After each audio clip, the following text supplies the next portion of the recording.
نماز اگر کوئی کہتا ہے نہیں میں اپنے روم میں پڑھ لیتا ہوں، میں بند کر کے اکیلا پڑھ لیتا ہوں، منع کیا گیا ہے کہ یہ نیکی چھپ کر کے نہیں دکھا کر کرنی ہے، علل اعلان کرو۔ اس کی وجہ کیا ہے؟ کئی وجوہات ہیں میرے عزیزوں۔ مسجدوں میں اذان دے کر تمہیں بلایا جا رہا ہے، اقامت بول کر کھڑا کیا جا رہا ہے، صفوں میں ترتیب دے کر کے تمہیں نماز پڑھائی جا رہی ہے ہر مسجد میں۔ کیوں؟ نماز تو تمہارے گھر میں بھی ہو سکتی ہے۔ اس کی وجہ یہ ہے کہ یہ اللہ کا فرض ہے۔ تم گھر میں پڑھتے ہوں گے لیکن اگر تم سامنے نہیں آئے تو سارے مسلمان تمہارے بارے میں بدگمانی کریں گے کہ یہ بے نمازی آدمی ہے، بے نمازی آدمی، کبھی اس کو مسجد میں ہم نے نہیں دیکھا، اگر سے تم نماز پڑھ رہے تھے، لیکن سارے مسلمان تمہیں کیا سمجھیں گے؟ بے نمازی سمجھیں گے۔ اور اللہ رب العزت کے ہاں ایک قانون یہ بھی ہے، حدیث رسول میں حضور نے فرمایا تمام مومنین جس کے بارے میں جو گمان رکھتے ہیں اللہ بھی اس کے ساتھ ویسا ہی فیصلہ کرے گا۔ ایک جنازہ آیا، صحابہ کھڑے تھے حضور صلی اللہ تعالی علیہ وسلم کے ساتھ، جنازہ سامنے سے گزر گیا، صحابہ اس کی تعریف کرنے لگے، کیا اچھا آدمی تھا، بہت ہی بھلائی کرتا تھا، نیکیاں کرتا تھا۔ رسول کریم صلی اللہ علیہ وسلم نے فرمایا وجبت، واجب ہو گئی۔ تھوڑی دیر کے بعد ایک اور جنازہ آیا، صحابہ اکرام جو وہاں کھڑے تھے انہوں نے اس کی برائی کی کہ یہ آدمی اچھا نہیں تھا، بہت سارے لوگوں کے ساتھ اس نے برا کام کیا، ظلم کیا، چلا گیا، ختم ہو گیا۔ رسول پاک صلی اللہ علیہ وسلم نے فرمایا وجبت، واجب ہو گئی۔ صحابہ نے پوچھا حضور دو جنازے آئے، دونوں پر آپ نے کہا وجبت، یعنی واجب ہو گئی، کیا چیز واجب ہوئی؟ اللہ کے نبی صلی اللہ علیہ وسلم نے فرمایا پہلے والا جنازہ جس کی تم نے تعریف کی اس پر جنت واجب ہو گئی، اور دوسرا والا جنازہ جس کی تم نے برائی کی اس پر دوزخ واجب ہو گئی۔ اس لیے کہ مومنین سب جس کے بارے میں جیسا گمان رکھتے ہیں اللہ تعالیٰ اس کے ساتھ ویسا فیصلہ کرے گا۔ اکثریت کی بات کر رہا ہوں میں، چند لوگوں کی بات نہیں۔ چند لوگ کسی کو بھی چور چور کہنے لگتے ہیں، ہاں جو سچا مومن ہے وہ حق بات کرے گا، اس میں سارے گھن کو نہ ملائیں گیہوں کے ساتھ۔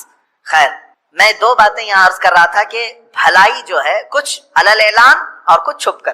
نماز با جماعت علل اعلان پڑھنے کا حکم ہے، اور زکوٰۃ علل اعلان کرنا ہے، یعنی زکوٰۃ سب کو دکھا کر کے دے۔ دوسری اس میں حکمت یہ بھی ہے کہ زکوٰۃ دینے سے، کھل کر کے دینے سے جو نہیں دیتا اس کو ترغیب دلانا ہے کہ وہ بھی دے۔ حج کے لیے جا رہے ہو تو علل اعلان جا سکتے ہیں، لیکن اس میں ریاکاری نہیں ہونی چاہیے، دکھاوا نہ ہو کہ میں لوگوں کے لیے حج کر رہا ہوں، یہ نہیں۔ نیت تو اللہ کو راضی کرنے کے لیے، لیکن سب لوگوں کی نظروں کے سامنے سے جاؤ تاکہ تمہیں مرنے کے وقت کوئی یہ نہ کہہ دے کہ مال تھا پھر بھی حج کیے بغیر چلا گیا۔ تم سب کے سامنے حاجی رہو، مومنین تمہارے بارے میں اچھا گمان رکھیں۔ یہ وہ نیکیاں ہیں جن کو علل اعلان کرنے کا حکم ہے، اور کچھ وہ ہیں جو چھپا کر کے کرو۔ مثال کے طور پر آپ کچھ نفل روزے رکھتے ہیں تو یہ ضروری نہیں کہ ہر ایک کو بولتے پھریں کہ میں ہفتے میں اتنے روزے رکھتا ہوں، مہینے میں اتنے روزے رکھتا ہوں۔ وہ تمہارے اور تمہارے رب کے درمیان راز ہے، یہ روزے چھپ کر کے کرو۔ کچھ خیرات ایسی ہیں جسے چھپا کر کے دینا افضل ہے، زکوٰۃ کی بات نہیں کر رہا ہوں، زکوٰۃ دکھا کر کے دینا افضل ہے۔ صدقہ اور خیرات جو غریبوں کی مدد کے لیے دوسرے اوقات میں آپ کرتے ہیں اسے دکھا کر کے نہیں، چھپا کر کے دینا افضل ہے۔ وہ بھی نیکی ہے، وہ بھی نیکی، دونوں نیکیاں ہیں، لیکن بعض میں چھپانا ہے، بعض میں ظاہر کرنا ہے۔ اس طرح بہت ساری نیکیاں ایسی ہیں جو نفل ہیں، اور نفل کو دکھا کر کرنے کا حکم نہیں ہے، چھپا کر کے کرنا۔ عزیزہ نگرامی وقار، یہاں سے یہ بات پتہ چلی کہ برائی کو علل اعلان کرتے ہو تو اللہ ناپسند کرتا ہے۔ برائی کو، جو نمازیں نہیں پڑھتا، جو اللہ کی عبادت نہیں کرتا، اس کو قرضہ بھی مت دو، قرض بھی مت دو۔ کہا کیوں؟ قرض سے اس کا کیا تعلق؟ کہا جو اللہ کا قرض نہیں ادا کر رہا وہ تمہارا کیا ادا کرے گا؟ قرض نہیں بلکہ اللہ کا فرض ہے، جو اللہ کا فرض نہیں ادا کر پا رہا ہو جبکہ وہ اس کا خالق ہے، تمہارے سے کیا تعلق ہے؟ انسانوں کا زیادہ سے زیادہ چند دنوں تک دوستی ہو سکتی ہے، یا رشتے بھی ہیں تو سانس تک، اس کے بعد کہاں تعلق ہے تمہارے؟ قیامت کے دن تو ماں بیٹے کو نہیں پہچانتی، بیٹا باپ کو نہیں پہچانتا، لیکن بندے اور خالق کا رشتہ تو ہمیشہ سے ہے اور ہمیشہ رہنے والا ہے۔ تم جب نہیں پیدا ہوئے تھے تب بھی تمہارا خالق اللہ ہی ہے، یعنی تمہیں نطفے سے لے کر کے یہاں تک لایا، یہاں بھی تمہارا خالق وہی ہے۔ قیامت کے دن جب وہ تمہیں دوبارہ اٹھائے گا تب بھی وہ تمہارا خالق ہے۔ خالق کا بندے سے رشتہ کبھی ختم نہیں ہوا، تو جو بندہ اپنے خالق کے ساتھ مکمل نہیں ہو سکا تو پھر وہ دوسرے کے ساتھ کیسے ہو سکتا ہے؟ دوسرے کے ساتھ اس کے کیا سلوک ہو سکتے ہیں؟ اسی لیے قرآن میں اللہ فرما رہا ہے کیا تم یہ سوچ کر کے بیٹھے ہو کہ ہم نے تمہیں خالی پیدا کیا ہے، اور کیا تم نہیں لوٹائے جاؤ گے ہماری طرف؟ لائے جاؤ گے، ہر ایک لوٹائے جائے، ہر ایک۔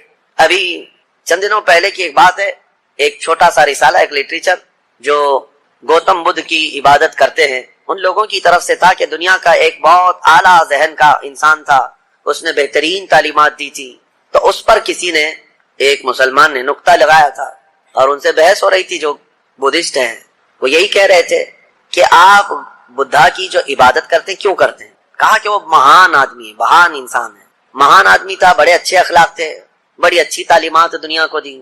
تو پھر پوچھنے والے نے پوچھا کہ وہ کہاں ہیں؟ کہا وہ تو چلے گئے. کب؟ کہا برسوں ہو گئے, 2500 سال پہلے تو انتقال ہو گیا, مر گئے. کہا آئے تھے اور چلے گئے. تو پوچھنے والے نے پوچھا تو یہ تو بڑے کمال کی بات نہیں, پھر ان کو لایا کون تھا اور واپس دنیا سے لے کے کون گیا؟ اگر وہ سب سے مہان ہے تو آج ہوتا اور ہم بھی اس کے پیچھے چلتے.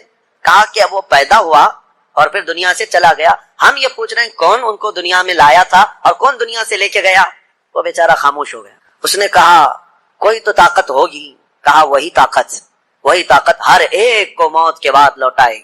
دنیا کا چاہے سب سے بڑی طاقت کا انسان بھی کیوں نہ ہو, اسے موت ہے اور وہ اللہ کی بارگاہ میں لوٹایا جائے گا. اسی کو اللہ تعالیٰ فرماتا ہے تم کیا سوچ کر کے بیٹھے ہو کہ تم ہماری طرف نہیں لوٹائے جاؤ گے؟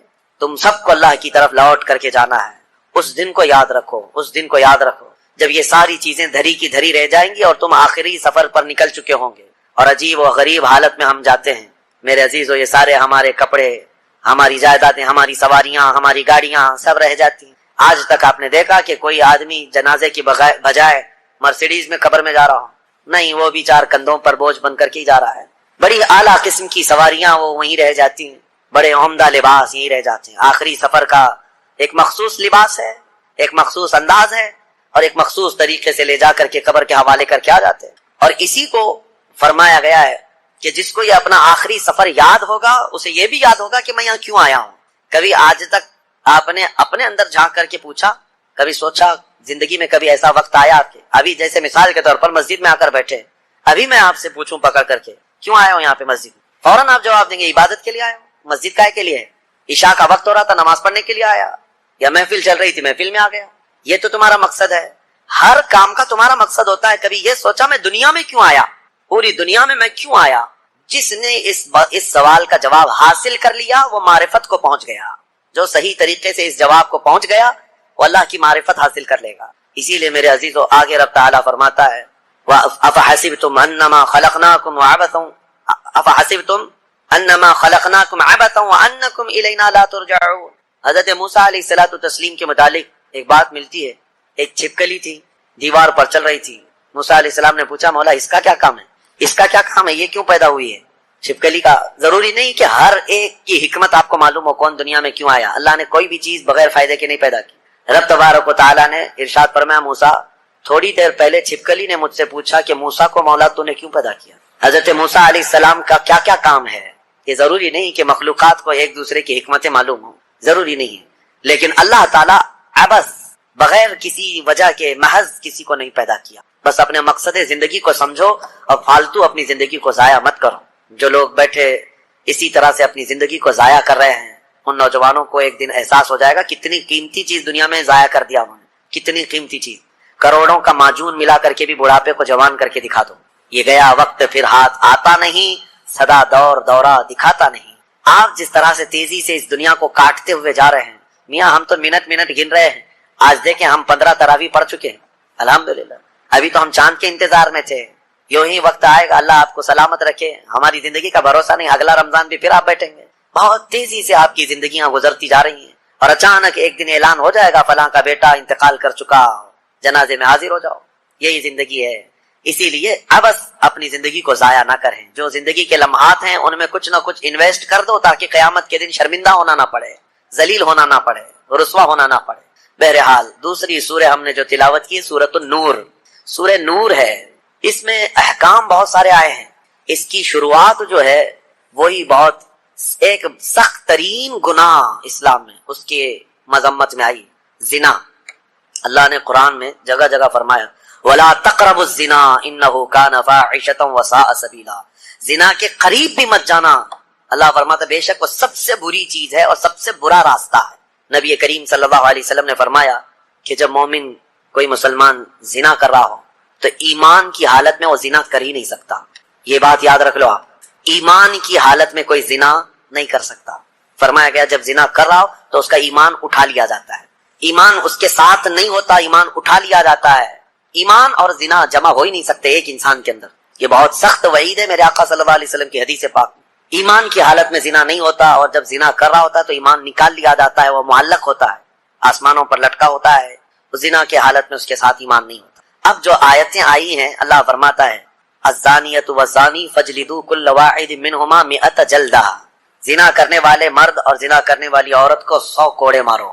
یہ ان کے لیے ہے جو غیر شادی شدہ ہے، اور جو شادی شدہ ہے ان کے لیے رجم ہے۔ رجم کا مطلب ہے پتھروں سے اتنا مارو کہ وہ ختم ہو جائے، ان کی موت تک انہیں سنگسار کرنا ہوگا۔ یہ اتنی ہیبت ناک سزا ہے دنیا میں کہ دیکھو تو رونگٹے کانپ جائیں آپ کے، لیکن لوگوں کو ایسا لگتا ہے کہ ایسی اتنی بڑی سخت سزا کیوں ہے؟ میرے عزیزو، یہ ایک ناسور ہے، ایک کینسر ہے معاشرے کا، ایک کینسر ہے۔ جب کیمو کرتا ہے ڈاکٹر تو بہت سخت تکلیف ہوتی ہے، کیمو تھراپی آسان نہیں ہے، پورے جسم کے بال جل جاتے ہیں، خون میں پتہ نہیں کیا سے کیا ہو جاتا ہے۔ کیوں؟ ایک پھوڑی کہیں پر کینسر کی آئی ہوتی ہے، اس کو ختم کرنے کے لیے پتہ نہیں 10 12 کیمو دیے جاتے ہیں۔ زنا جو ہے پورے معاشرے کا ناسور ہے، کینسر ہے، اور اگر اس پھوڑی کو نہیں ختم کیا گیا تو ہر ایک کے ہاں یہی چیز، یہی پھوڑی ہوگی، یہ وائرس کی طرح پھیلے گا۔ اور اسلام نے یہ سب سے بڑی سزا رکھی ہے زنا میں، سب سے بڑی سزا ہے۔ آج دنیا یہ مطالبہ کر رہی ہے کہ ریپسٹ کو اسلامی سزا دی جائے۔ کیوں؟ ان کی بیٹیوں کا جب ریپ ہو جائے تو وہ چلاتے ہیں۔ اسلام وہ ہے جو ہر ایک کی بیٹی کو بیٹی کا ہی درجہ دیتا ہے، ایک عظیم خاتون کا ہی درجہ دیتا ہے۔ زنا چاہے بالجبر ہو بالرضا ہو، دونوں زنا ہے، یعنی زور زبردستی کیا ہوا زنا ہی ہے، خوشی سے کیا ہوا اور بڑا گناہ ہے، اور بڑا گناہ ہے، اس میں اور زیادہ ہلاکت ہے۔ اس کے متعلق حدیث پاک میں ہے زانی کے لیے 15 عذابات ہیں، 15 عذاب ہیں، 5 دنیا میں دیے جائیں گے، 5 قبر میں دیے جائیں گے، اور 5 قیامت کے دن دیے جائیں گے۔ یہ 15 عذابات وہ جھیلتا رہے گا زانی، 5 دنیا میں، 5 قبر میں، اور 5 قیامت کے دن۔ جو سب سے بڑا عذاب ہے اس کے لیے، میں نے جو سمجھا، یہ 15 کی میں اگر تفصیل بیان کروں تو بہت لمبا ٹائم جائے گا۔ یہ 15 عذابات کیا کیا ہیں؟ دنیا میں جیسے اس کے رزق کی برکت ختم ہوگی، اس کے چہرے کی رونق اٹھا لی جائے گی، اور جو 5 عذابات اس کے دنیا میں ہونے والے ہیں، اس طرح سے 15 عذابات میں جو سب سے بڑا عذاب میں نے جو سمجھا وہ یہ ہے کہ قیامت کے دن رب تعالیٰ اس کی طرف نظر بھی نہیں فرمائے گا۔